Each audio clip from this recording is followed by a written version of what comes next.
Which MMO should you play in 2026? Wait, haven't you done this already? I mean, if everyone else is going to regurgitate slop MMO videos, why shouldn't I? It's the start of another new year, which means it's time for my annual milking of the YouTube algorithm. I know the state of MMOs is looking bleak, but trust me, don't lose hope just yet. In today's video, I'm going to go over all the new potential releases in 2026 which are worth playing. Damn, what is that, bro? I will also be covering off all the MMOs I hope to play in 2026 because they just look interesting or have had a significant update. And lastly, I'll be telling you the future plans for my channel. So if any of that sounds interesting to you, then stick around, maybe leave a like, and maybe subscribe because I have a goal this year of hitting 100k subs. It could happen. Don't worry, there will be chapters, so you can skip ahead just to see if I'm playing one of the games that you like. So let's start with the future of MMOs and what you can look forward to playing this year. According to popular belief, this is what the MMO genre looks like in 2026. But do you know what I see? Potential. So let's kick it off with one of the first games on my wish list, which is of course Apogea. Ever since the initial playtest, I've been hyped for this game for the longest time. And luckily for me, they will be doing another playtest in January in 2026. And I know what you're thinking, what exactly is Apogea? Apogea? Apogea? In fact, let's just ask the head dev himself how they pronounce it. I don't want Apogea to... Apogea is heavily inspired by Tibia. To quote the head dev, they used to play Tibia when they were 13 up until, well, probably now. So as you can imagine, it's heavily influenced the way that they've designed this title. There's a variety of classes to choose from, a variety of weapons that you can use. There is also PvP flagging, and something which was actually kind of refreshing to see, when it came to looting, it was first come, first serve. Which means if someone kills a monster, first to the loot bag gets all the loot.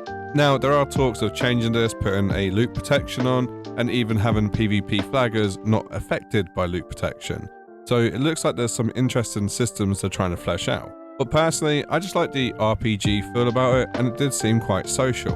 But hey, if you don't believe me, maybe sign up for the playtest. It's in January, it's free to do, and you never know, you might even bump into me. But anyway, that's enough glazing a game that isn't even out yet. Let's take a look at what else is on today's list. From the makers of Foxhole comes Anvil Empires, which will have massively multiplayer battles in an online persistent world. Essentially, the way it'll work is you'll control one unit in an army, and obviously you get to coordinate with your fellow teammates to take down other empires. This will require teamwork, coordination, and the best bit is it will also have voice chat. Go up the ladder, hold W. What are you doing?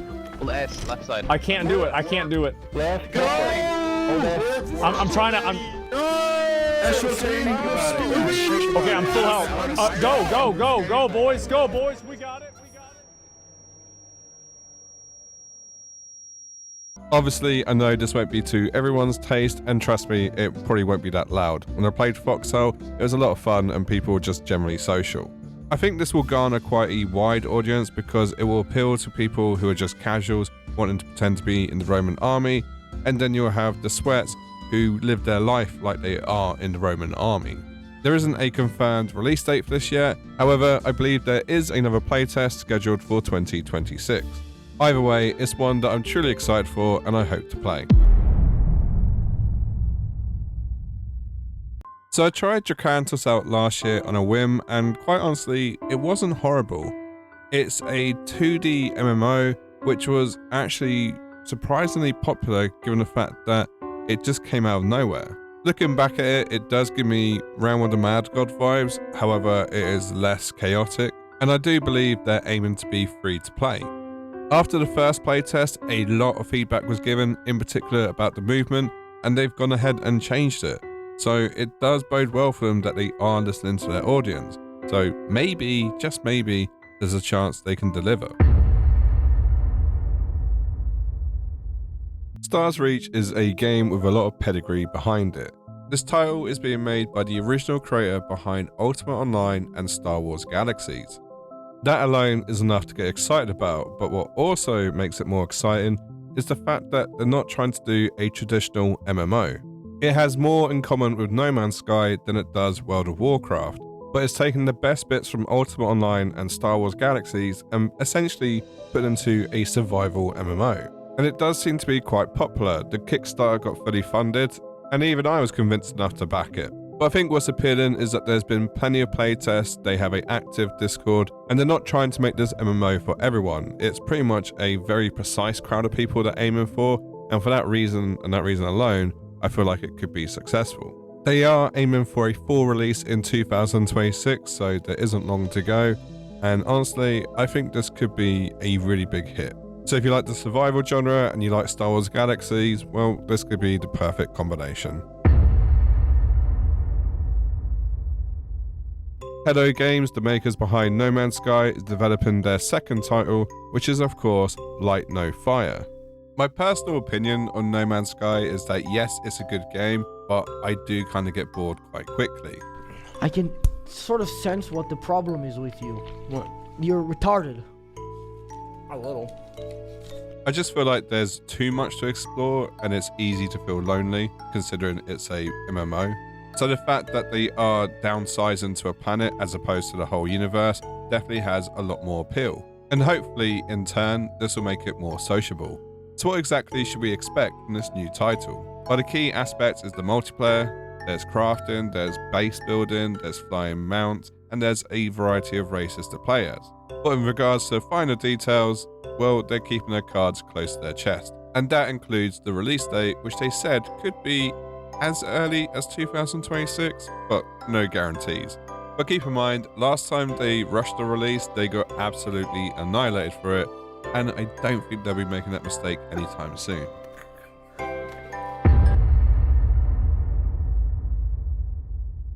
Next up, we have Fellowship, which is produced by Chief Rebel, which is an indie studio based in Sweden. They had developers who have past experience working with AAA studios such as Blizzard. I'm sure it's a different lot. And what they're bringing to the table is essentially the best bits in their eyes of what a MMO is, which is of course endgame PvE dungeons. Essentially, there's no world exploration, there's no main story quest line as such. It is a case of you log in, you're in a player lobby, you can go and just do a dungeon straight away with other players. There are different classes to choose from, there's different builds and there's loot you can gain, but it is pretty much a streamlined version of a MMO. And believe it or not, this concept's been done before because I did this back in the Phantasy Star Online days, and it was super popular back then, so I can imagine it will still be popular now. You can play Fellowship already as it's in early access, but the full release will be sometime this year, which personally I'm going to hold out for. Mainly because I need 3 other people to play with and I have no friends because I do YouTube as a hobby. When Chrono Odyssey released a early playtest, it was essentially a shit show. Struggle to find where your quest marker was actually telling you to go, along with a bunch of other players who were also clearly confused, only to come to the realization that you can participate in non-consensual open-world PvP by throwing explosives at each other, then once again, this game is for you.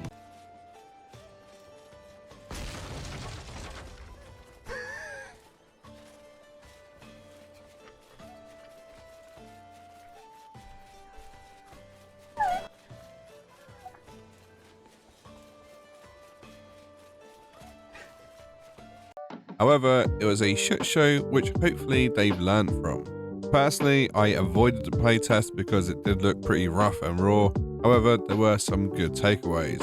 People did seem to enjoy the combat.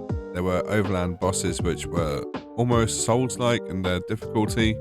And they did get caught out copying New World assets. The little entrance here is exactly the same as New World. Like, this is egregious, bro. This isn't like, oh, we've taken inspiration from something. They've fucking one-to-one copied the exact design. With New World dying, is that a bad thing? I don't know. Maybe people want an updated New World. It's scheduled for release Q4 this year, and they do promise no pay to win. Bullshit.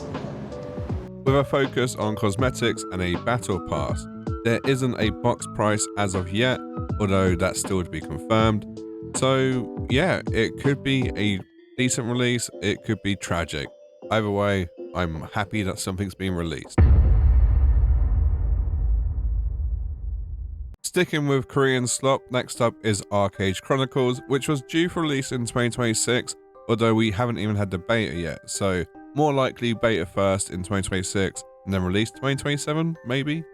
Now, it's important to note they haven't exclusively called this a MMORPG. In fact, they've called it a online RPG, and some people even label it a ARPG.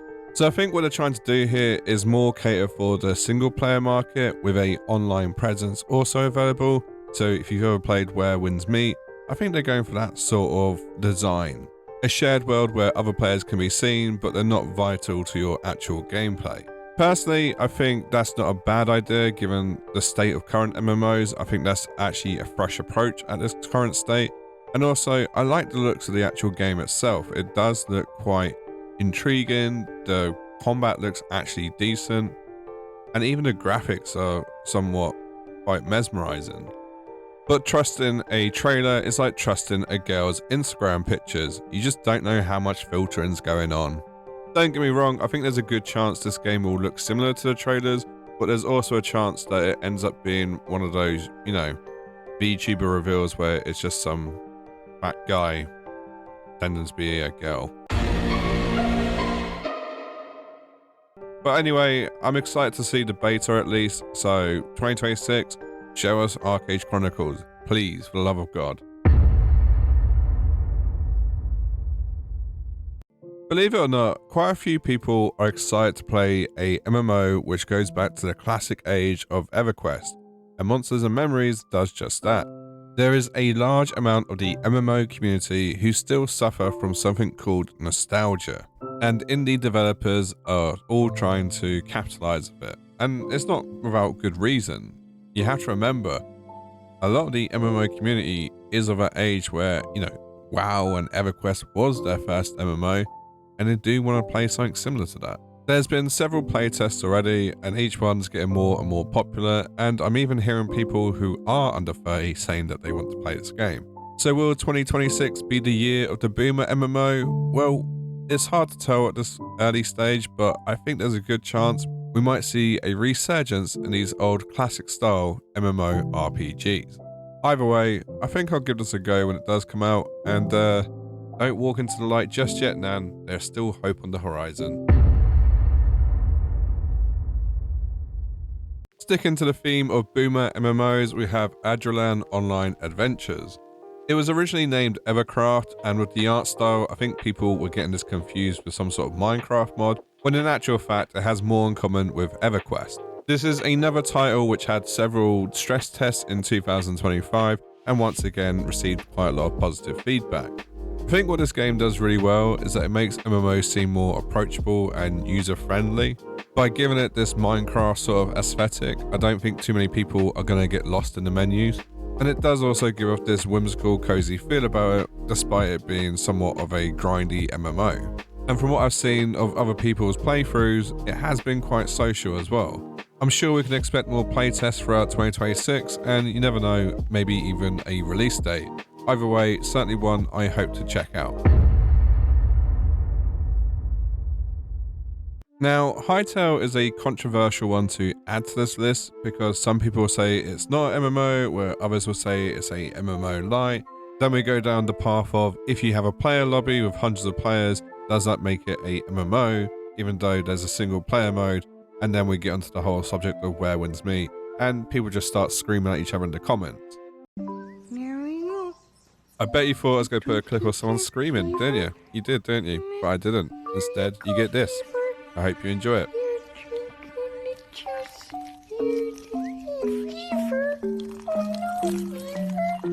So let's take a step back for a second. Hytale is being developed by the same people who did the Minecraft Hypixel servers, which are really popular player hubs where you can go and do mini games and all sorts of other stuff. And I'm pretty sure nobody classifies the Hypixel servers as a MMO. But for some reason, the Hytale game is being labelled a MMO, and I think that's to do with the fact that There is player progression, there is a single player co-op, and like I said, there's a huge player hub and lots of online social interaction. And there's also going to be community servers, which is important because Minecraft already has a MMO called Windcraft, which is, guess what, a community server. But what makes Hytale even more interesting is that on the day that it was acquired by Riot, Riot also announced their plan to make a MMO. Maybe it's a coincidence, or maybe this is Riot's plan all along to make some sort of League of Legends public server with a player lobby and a online adventure? Who knows? Some key things to note was that Riot acquired Hytale back in 2020. It was then cancelled by Riot Games in June 2025. The original owner then bought the rights and IP in November 2025. And that's where we are now, with the early access release scheduled for January 2026. So it's safe to say it's been on quite the journey. Hytale also has a lot of modding capabilities and could therefore be modded into a MMO, similar to how Roblox actually has a number of MMOs using the Roblox engine. But hey, the early access is just around the corner, so I'm sure we'll have some more news on it very, very soon. Sticking with the trend of MMOs that closed down and are now back again, Gloria Victis has a new owner and hopefully will be re-released in 2026. I don't know the finer details yet, like will my original copy of the game work, will they actually improve on the old version, and how long will it last? But let's not focus on the negatives, let's look at the positives. It's gonna outlive New World. So that concludes the segment of the video looking at titles releasing in 2026 which might be worth playing. So let's move on to MMOs getting an update in 2026 which might make them more appealing. And I know what you're thinking, this could easily have been split into 2 slop videos, but here I am making it into one glorious slop video. How kind am I? So what update could Ashes of Creation be possibly getting in 2026 which would make me go back to that slop? Well, quite simply, they are planning on going into beta this year. Now, take that with a pinch of salt because they have never actually hit a deadline. Well, yes, Steven did say that, but Steven also said that that shit is subject to change. Let's not forget that, because that's a very important byproduct of every statement I make.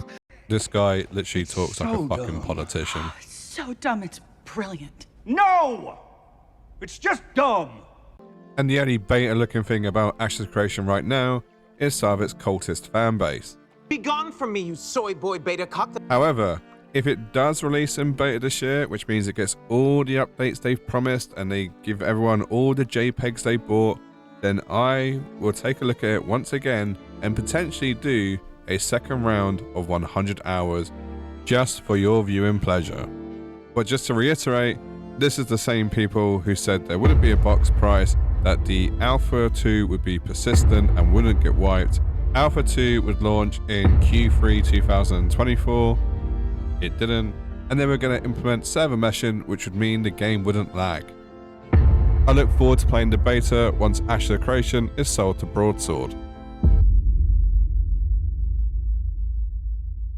The next big expansion from World of Warcraft releases in March 2026. And as you know, I'm a huge World of Warcraft retail fan. I have a whole 10 hours in the game, and I hope to get that to 100 before the end of 2026. And obviously, with a new update coming out in March, I'm probably going to delay doing my video just so it doesn't get pushed down the algorithm and never seen by anyone ever. If you think I'm being a little bitch about it, well, this is what happened when I played Classic WoW. Dodson! Dodson! We've got Dodson here! See, nobody cares. But any WoW Andies out there, at least you have a new expansion to play, which should keep you occupied for at least a month.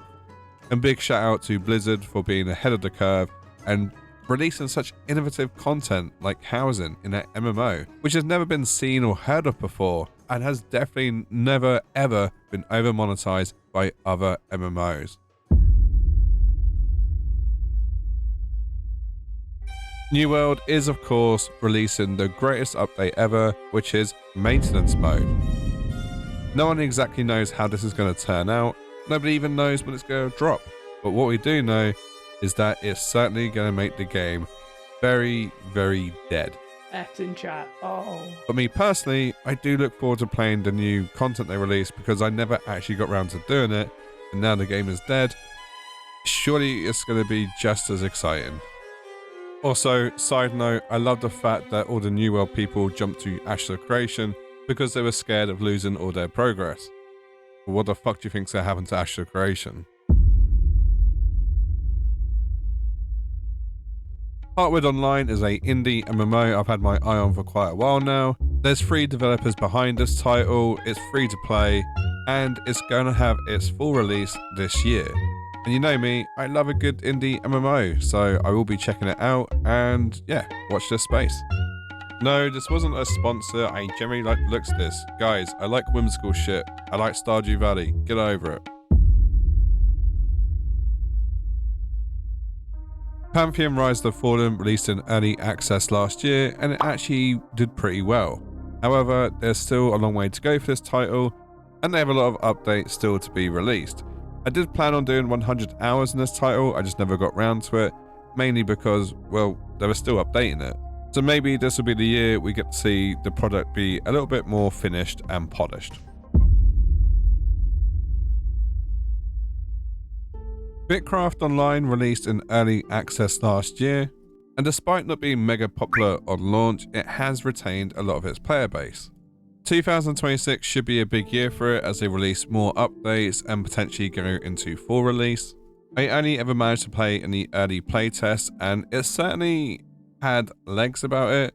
There's definitely a foundation there, but the performance was pretty abysmal. From what I've heard, they have fixed that now. So yeah, one to potentially check out in 2026. Dune Awakening released a new update in December 2025, and I'm sure they got plenty more throughout 2026. I haven't actually yet played this, and people still question if it is a MMO, especially considering they've now gone very Care Bear in their approach. But if there's one thing Funcom are good at, it's keeping a MMO alive.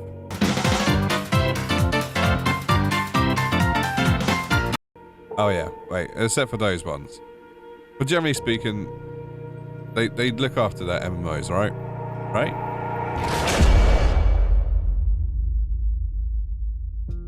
Final Fantasy XIV has not been having a good 2025, although it looks like things might be changing. There's a few updates coming in 2026, you have the Fan Fest, and I think they're trying to take a new direction with the game. And all of that means sweet fuck all to me because I've got about 20 hours in the game. But is this the year I finally review Final Fantasy XIV? Potentially, because I actually do like Final Fantasy as a franchise, so why wouldn't I like the online version? I mean, I liked Skyrim, loved Oblivion, so and Elder Scrolls Online was dog shit. So yeah, maybe that's why. So this section is simply to go over MMOs I plan on playing. So any content thieves out there, this is what my plans will be for 2026 and potentially beyond. So let's kick it off by addressing the elephant in the room. I did say I'd play Ultima Online and do a 100-hour review, but believe it or not, after declaring that, a month later, Lazy Peon then put out a video.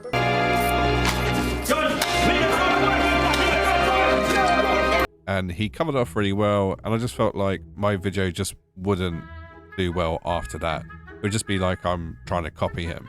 And then later on in the year, I found out a close friend of mine who's also a content creator was also doing a Ultima Online review. So it kind of just didn't fall at the right time.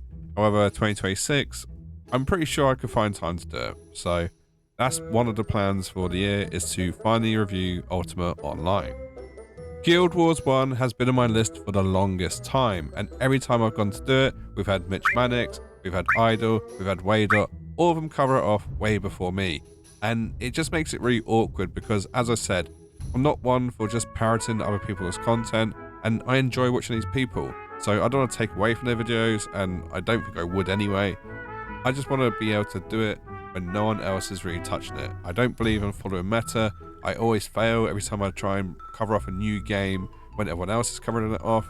So yes, Guild Wars 1, They are obviously doing Reforged now, so it's all glammed up again. I do hope to play it in 2026 and do a review. Old School RuneScape, I said if my video got 2,069 likes, I'll do a part 3. It definitely wouldn't take you 100 hours to do Dragon's Lair. So get this video to 2,069 likes and let me know which achievement gets respect, and I'll go do it. And on that bombshell, I'll end. It did. And where's part 3? I hear you saying it. I do have plans for part 3, but they released a sailing update, so once again, I'm not going to just jump on meta for the simple sake of it being meta. I almost lost out on my original Old School RuneScape video because all the WoW Andes jumped ship for like a week. But, you know, I got away with it, so it's fine. So yes, I am going to do a part 3. It will happen in 2026. And it's likely not to be a 100-hour review. I'm likely to change it up. But watch this space. It'll be good, I promise. And of course, Retail WoW. As I said, I've done about 10 hours in it already, and then I got distracted, and I haven't gone back to it yet. So I will be trying to do that in 2026. My first ever review of World of Warcraft as a new player. I just need to find the right time. You might have noticed that I've covered off a few survival games this year, and all of them were pretty much sponsored. And the reason for that is twofold. Number one, I like money. And number two, it's a guarantee that even if the video flops, my time isn't wasted. I'm still going to make some money back on it. Because a lot of these survival games, I feel like you need to put a decent amount of time in, and I really do love the genre. Obviously, I'm not leaving MMOs, but if I could somehow do 2 genres at once, I know, crazy thought, then I'm going to try and make the most of it. As I said, I love the survival genre, I love MMOs, and when they cross over, honestly, it makes some really great games, which I just really want to go play.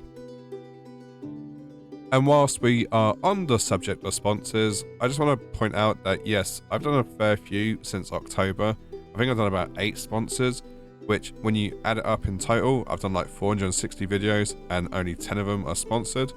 I think that's a good ratio. But the last couple of months, I've been getting loads of offers, and I haven't had this many offers in my whole entire YouTube lifetime. So of course, I'm trying to make hay while the sun is shining. But going into 2026, sponsors tend to dry up in the first quarter or 2 quarters of the year, so it's likely I won't have as many, if any, at all. I also just want to point out, I don't do YouTube full time. It is a hobby. I work full time doing something completely different. But long term, I wouldn't mind doing YouTube. But I'm not going to know how successful I'll be at it unless I actually try and do sponsors here and there and get an idea as to how much money I can make a month. I will say this though, I won't be trying to advertise any crypto or scams. I am keeping it mainly to game advertisements or products that I actually use myself. I also won't be drama farming to try and get more views on my ad, because that is not very ethical, is it? If I'm talking about a serious topic, I don't want to suddenly break out into an advertisement. That just doesn't feel right to me. So long and short is, yes, I'm taking sponsors, yes, I'm trying to keep it ethical, and most importantly, I'm doing it so I can see if it is possible to be a full-time content creator. Something that crops up every now and then is people ask me, will I ever go back to the Elder Scrolls Online to do a review? And the answer to that is when I hit 100k subs, because there's no way I'm going back there unless it's some big milestone. My website, some of you are wondering what's going on with it. I'm still putting content on there, I just haven't had as much to put up in the last couple of months. I do hope to make it grow in the next year and put a lot more guides and stuff on there, and just generally make it a fun space to read whilst you're on the toilet. In regards to my Patreon and YouTube membership, I'm still keeping it simple, which is if you join either one of them, you'll get access to the secret Discord, and in there I post snippets of what I'm working on and the intros from time to time. The Patreon does have ad-free versions of the videos I put up, if you're into that sort of thing, but generally speaking, the simpler I keep it, the easier it is to manage. Obviously, any money from that tends to go towards my tax bill at the end of the year, so, you know, it is appreciated. Some of you have been asking about the streams, and in particular, where the fuck have they gone? I used to do them every Friday, but lately life's been a bit hectic, so I just haven't been able to do as many streams as I wanted to. In fact, I've done one in the last like 4 months. Going into next year, I'm going to see if I can plan at least one stream a month just to try and keep that community vibe going. As to whether I do it on Twitch and YouTube, still to be decided, because quite frankly, my Twitch channel is dead. Is it actually worth carrying on doing Twitch? I don't know. Let me know in the comments below if you even give a fuck if I stream. But generally speaking, I did enjoy doing the streams because it was an opportunity to check out new MMOs without having to go off and do it on my own in a dark room. And of course, most importantly, I get to speak to you guys. And lastly, are MMOs dead? Absolutely not. There's plenty coming out, there's plenty getting updates. Yes, the genre has slowed down, but I do plan on carrying on doing MMO content. So if that is what you enjoy, obviously sub to the channel, stick around and see what else comes up in 2026. Because believe it or not, we still have one last hope. It's called the Riot MMO. And on that bombshell, I'm going to end the video there. If you have liked it, let me know in the comments below. I do plan on doing more 100-hour reviews and less slop content like this. So, you know, but don't worry, don't panic. This isn't what my channel is resorting to now, doing slop content. I do have plenty of videos I want to make. Anyway, you guys have been great. Hope you have a great year. And hopefully I'll see you in the next video. Bye for now.